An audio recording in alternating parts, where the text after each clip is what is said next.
Hey guys, I'm going to start with any questions. We're going to open up over here to the right. Play it all. What was the biggest plus? What made you smile today? Did you see something from Justin Fields maybe you hadn't seen in 3 months? No, it was just good to get everybody out there and start football again. It's all helmets today. We were kind of on and off quick, and it's more about effort. It's about technique. It's about those kind of things. It's not about win or loser today, and there'll be time for that when the pads go on. But no, it was just good to kind of throw the ball around a little bit and see guys moving around. Good-looking team. Did they respond? Oh, yeah, good practice, a lot of energy early on, and then we just got to sustain it day in and day out. Over here to the left, front row, middle, rather. Dave? Ryan, how do you balance having a physical camp while trying to avoid injuries as much as possible? I imagine as a head coach, that's got to be one of the most difficult lines you kind of walk. Yeah, the number one thing I'd say is what you just said is right there is we got to be tough, and we talk about it every day. We talked about it last night. We're going to talk about it every single day moving forward. Is we got to be a tough team, mentally, physically, emotionally, spiritually. We got to be tough, but we got to do everything we can to make sure guys are healthy. And these guys nowadays are fast. They're strong. They're powerful, explosive, violent, and that's the way the game is. So we have to be smart about that. We spend an inordinate amount of time figuring out what the right reps are. We really look hard at the experience of guys and figure out how many reps you really need to be game ready when we kick off on the 31st. So guys who have a lot of experience, and there's guys who are kind of in the middle, developmental, and there's guys at ground zero. And so we look at each drill and figure out how many they need, and then once they get those many reps, then it's time to get out. And looking at the offensive line, I know it's very early, but where are you at right now with the offensive line? Do you feel like, are you concerned, or do you feel like it could be a strength for you guys? Yeah, I feel as good as I've felt in the last couple of years in terms of our depth. We got 7 or 8 guys who could get in there right now and play, and so they're going to start battling once the pads go on. Now is kind of the time to get out there, figure out their techniques and their calls and the fundamentals and their assignments, and then once the pads go on, we're going to find out who can block. But when you look at it, there's guys with experience out there, probably more than we've had in the past, and then some guys who we're encouraged with, some young guys. So maybe we'll be playing depth as it goes on, because if enough guys deserve the chance to play, then we'll roll guys at different positions like we did at receiver last year. Fourth row left, Andy? Yes, Coach. In the offseason, there was a lot of talk about simplifying the scheme on defense. Now as camp opens, what's the mentality and the philosophy you want to enforce in the players? Like we talked about, we want guys who are playing hard, running the ball. We got to be the toughest defense in the Big Ten, and we have to be the best tackling defense in the Big Ten. So that was an emphasis last night. We talked with the defense, and we got a lot of experience on that side of the ball. Guys are into it. This time of year, you're looking to develop chemistry and leadership. You're looking to develop an understanding and executing situational football as we get into preseason camp. But at the end of the day, it's going to come down to how tough we are, and then it's going to come down to how well we tackle. Front row right, Austin? Ryan, I know you don't want to talk about injuries much, and we only are reading too much into half an hour, but it looked like Thayer was with the twos early on. Is he fully ready to go, or what? Yeah, everybody was out there that we thought would be, and some guys are in different points of their rehab. But we're going to roll those guys up front, and Stud's going to kind of just, especially the first few days, some guys will get reps to the 1, some guys will get reps to the 2. Some guys are on a pitch count in terms of volume control to make sure we can ease them back into practice. So you'll see a lot of guys kind of running with the 1s, running with the 2s, and then as camp goes on, I think it'll be more solidified. Did you do? Urban used to talk about that, getting the team back from Coach Marotti the night before camp. Did you keep that going? Do you still have that same tradition? What was that? Well, yeah, we had our champions dinner last night, and Mick talked to the team for a long time, and that's kind of a mark of the timeline right there of summer conditioning's done, and now it's time to go play football, and always have that meeting the night before we get going. What those guys do and the time they spend here, waking up early in the morning all summer with our team and the work that's been put in, it deserves recognition. And so we spent a lot of time on that last night, and it was a great meeting. How did it feel to take control of it? It's your team now going to camp. Yeah, I mean, we talked about a lot. Talked about positives, talked about negatives, talked about things we need to work on, and it's exciting. It's a part of a new journey, and we've talked about, we all have something to prove. The coaching staff, the offense, the defense, special teams, and so we got to be hungry. We got to be willing to fight every day. Front row left, Mitch. Ryan, last year at this time there was a lot of drama hanging over the program, not non-football related. Can you just talk a little bit about what it's like to, how this year is different and what it's like to have the focus be on football instead of other stuff swirling around? Oh, I think this year is just more of a typical preseason camp. As we all know, last year was atypical. That was a very unique situation that a lot of people pulled together and did a great job. But this is more like it normally is, where we got a bunch of young guys who are trying to figure out what's going on, some older guys trying to solidify themselves, and now we're going to get ourselves into preseason camp and ready to go. But yeah, I think this is more like the norm this year. Yeah, a follow-up. How often have you seen Urban since the beginning of the year, and what are the nature of your meetings with him? Do you talk about everything, or do you talk about? Yeah, we talk about everything. Yeah, everything. How often do you meet? I don't know what exactly the regularity of it is, but we talk a lot. And he's, like I said, he's been a resource for me and for everybody here, and still involved, in terms of being part of the university and everything he does there, and right across the street if we need advice, and especially just me being a first-time head coach, and unbelievable resource that way. He's been great. Far left, Lori. Coach, real quick, what time did you arrive on campus this morning, out of curiosity? I think it was just after 6 o'clock.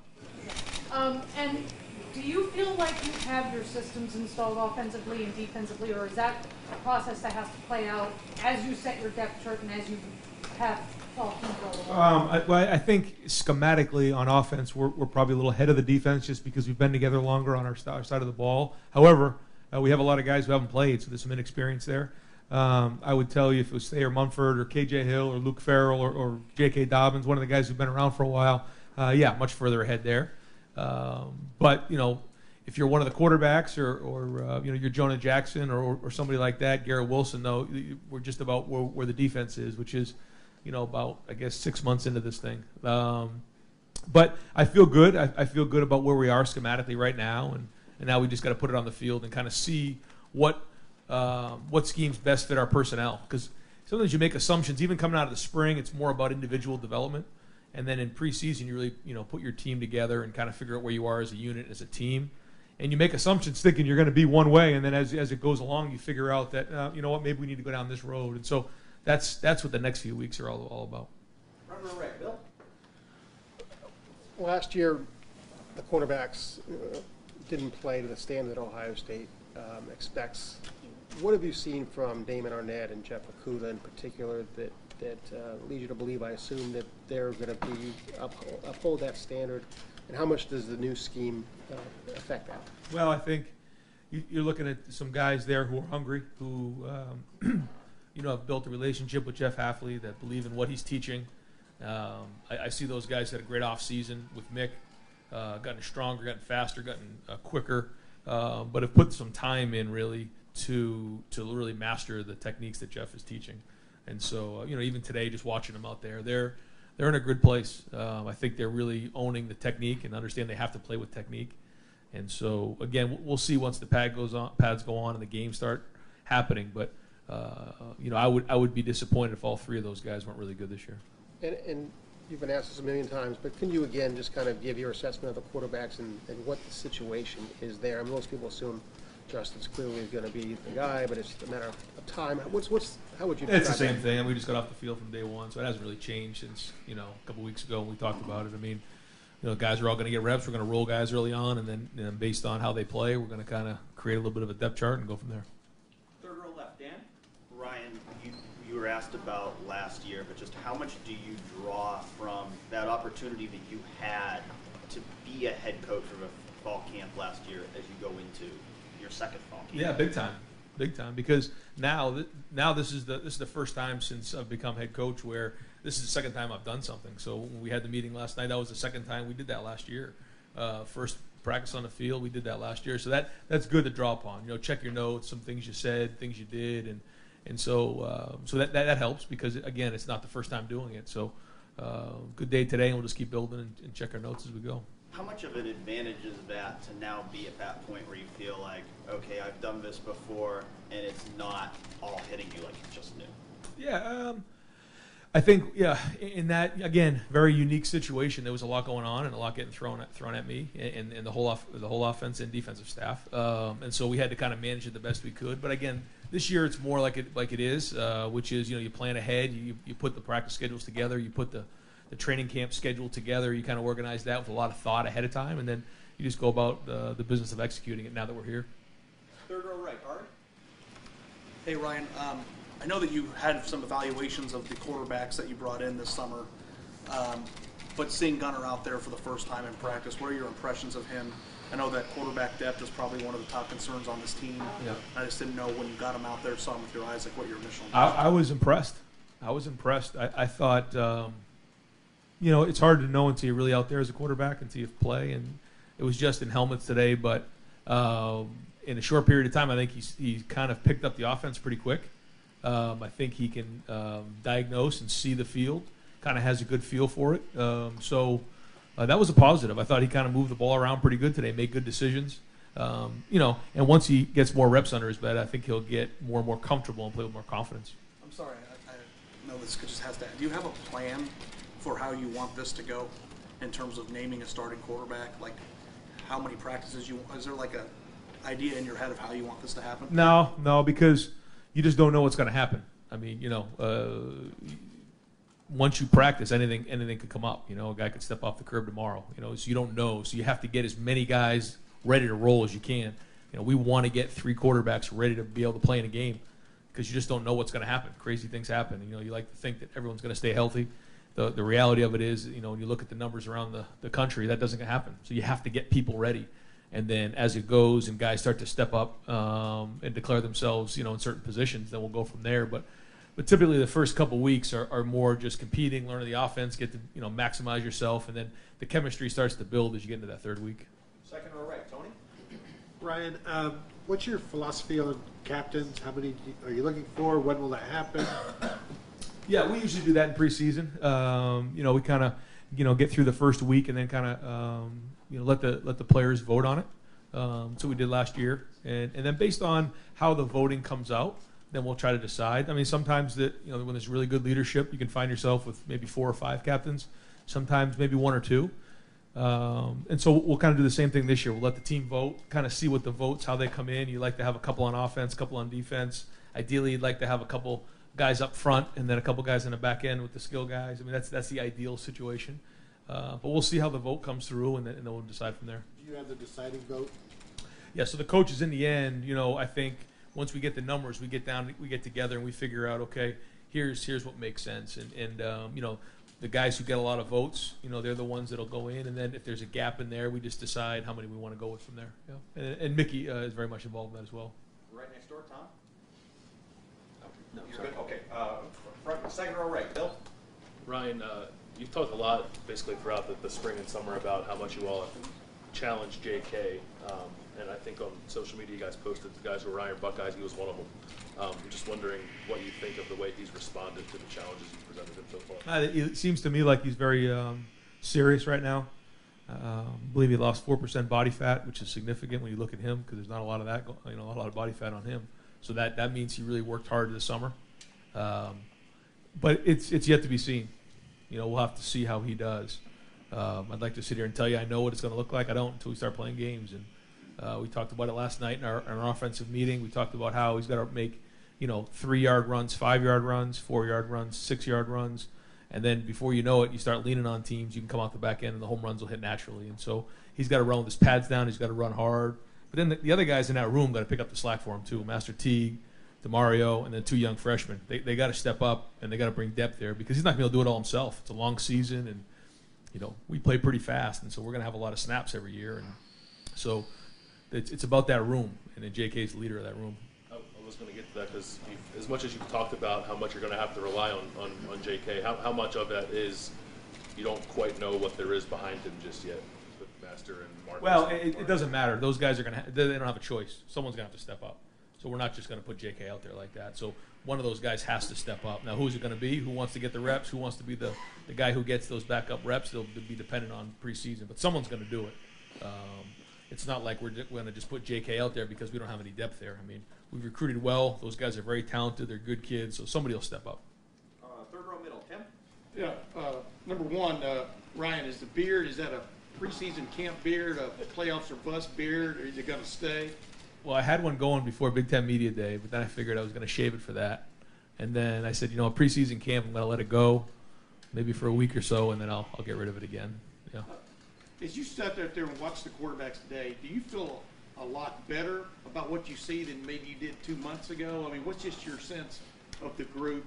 Quarterbacks? Yeah. Hard to tell after day one. I probably know better in middle of next week of kind of how much progress we've made. I think they do have a better understanding of the offense. I mean, it couldn't be any worse. I mean, they just got here, so it's a sprint. Certainly Gunnar just got here, so every time he's doing something, it's for the first time. The good news is he has experience playing the game, when he was at Kentucky. So that part's good. He can draw upon something and say, I've done this, although we don't call it this. It's the same thing with Justin when he was at Georgia last year. So these guys have done some things, just not in this offense. But we'll have a better idea next week, I think. And two of the quickies. Y'all are number 5 in the first major preseason poll. You think that's legit for this team? What is it you sense about this team that replacing a lot of people, including the head coach? Yeah. People still. How legit is that to you?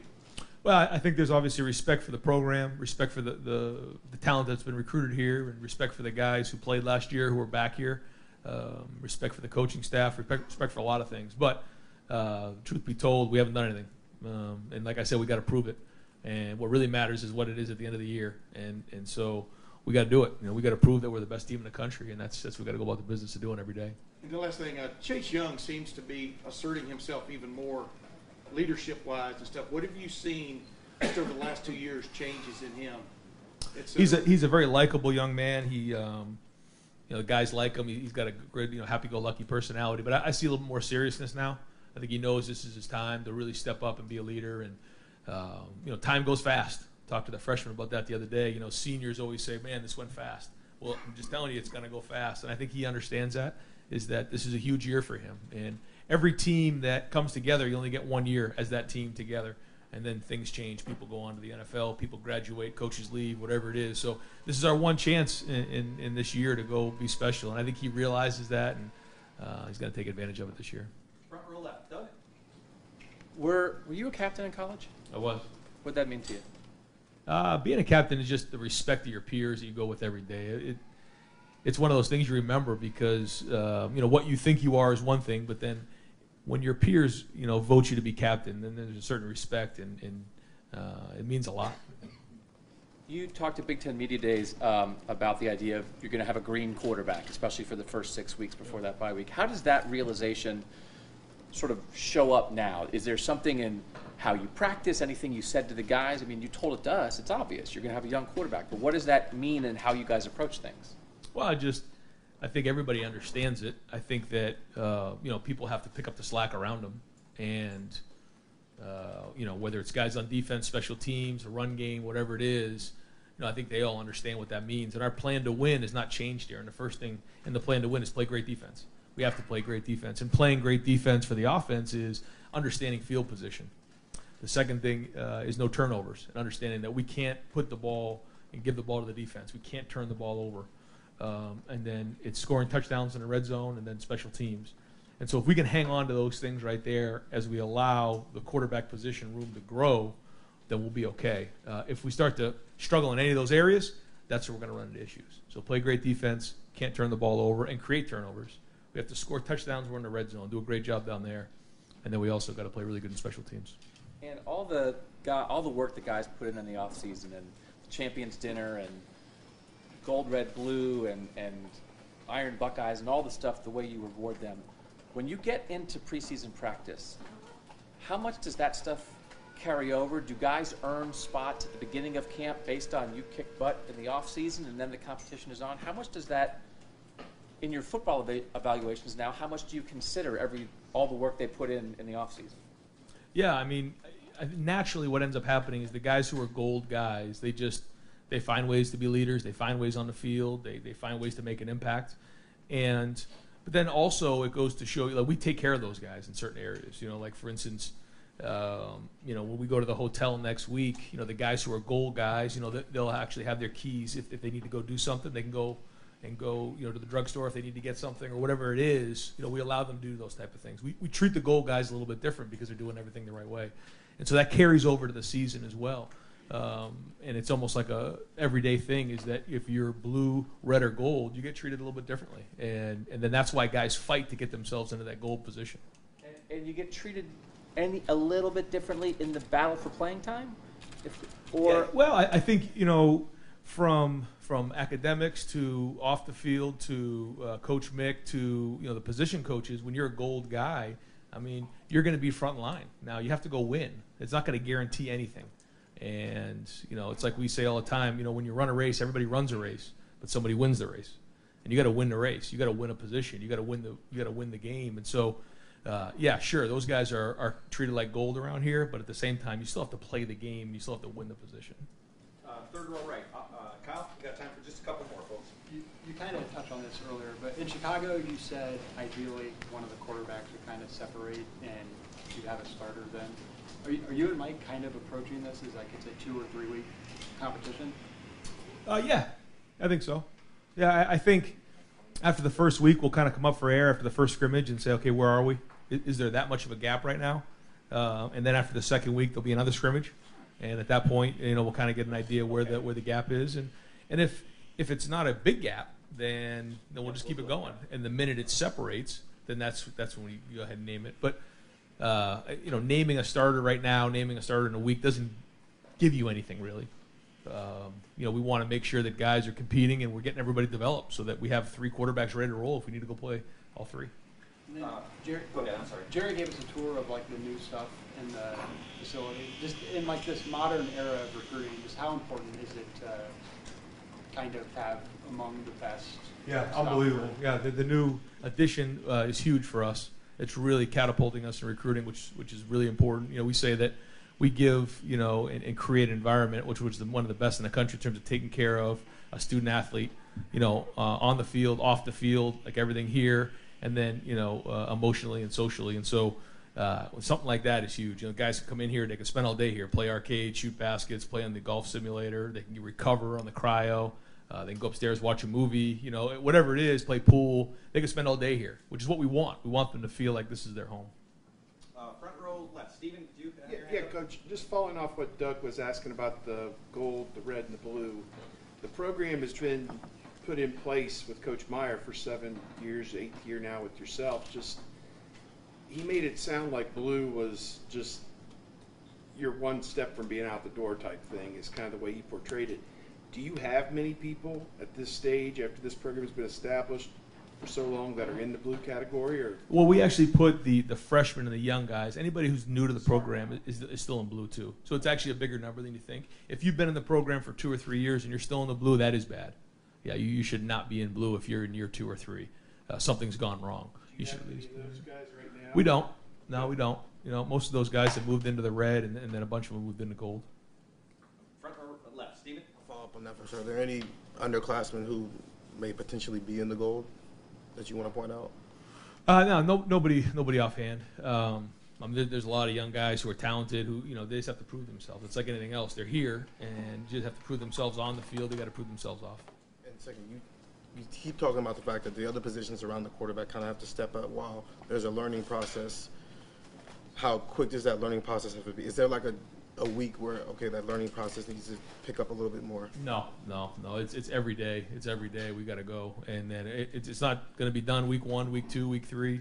I mean, you think about last year where Dwayne was. I mean, he was, he threw some interceptions early in the season. That really didn't matter because we were in some lopsided games. He made a couple of decisions that weren't great, and he learned from it, He learned from games the year before when we're playing Illinois, and he just spits the ball up and they return it for a touchdown, and then JT had to come back on the field. Those are all the lessons that need to be learned. In his situation, it kind of worked out great the way it all happened. But there are learning lessons, and the only way to learn is to fail. The only way to learn. Just like if you're riding a bike, you don't just get on a bike and start riding a bike. You fall a few times, you figure it out, and then you learn to ride a bike. So that's going to kind of be the situation here too. And final questions. Front row middle. Joey? Obviously, just intrigued with the quarterbacks. When you're watching a practice, how do you balance watching certain position groups and where were your eyes today the most? Yeah, you look at it from across the board. My eyes just naturally go to the quarterback because it's a new position to kind of figure out and see what they're thinking before it happens. Because sometimes it's more about the process than it is the result. And guys can get away with a bad read and throw it in there and think they're okay, but they're not. And so they have to make sure their process is right. So because it's a new group, Mike and I are on top of all of that every snap. But then also looking at it from the wider view to make sure, especially in the day without pads, guys are staying up and we're not getting anybody on the ground and getting them hurt.